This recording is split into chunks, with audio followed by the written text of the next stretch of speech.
Baku tembak di Ilaga, 2 penembak OPM ditangkap, gerombolan KKB lari kocar-kacir, Puncak siaga 1. Baku tembak pecah antara kelompok kriminal bersenjata, KKB, Organisasi Papua Merdeka, OPM, dan aparat keamanan TNI Polri di distrik Ilaga, Kabupaten Puncak, Papua Tengah. Dalam baku tembak itu, aparat TNI dan Polri berhasil menangkap 2 penembak OPM yang beraksi di tengah kawasan pasar tradisional tersebut.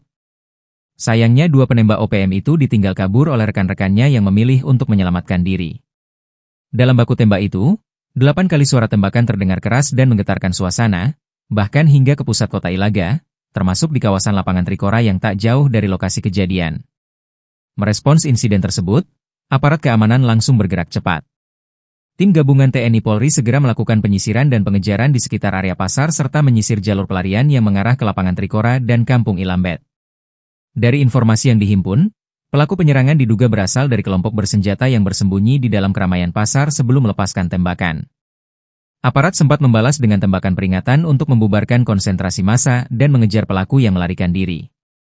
Pelarian para pelaku terus dipantau, dan menurut laporan sementara, sebagian dari mereka diketahui bergerak ke arah jalan pinggir menuju PT Unggu, yang merupakan jalur strategis untuk menuju Kampung Mundidok di distrik Gome Utara. Meski tidak ada laporan korban jiwa dalam insiden ini, situasi di wilayah Puncak dinyatakan dalam kondisi siaga 1.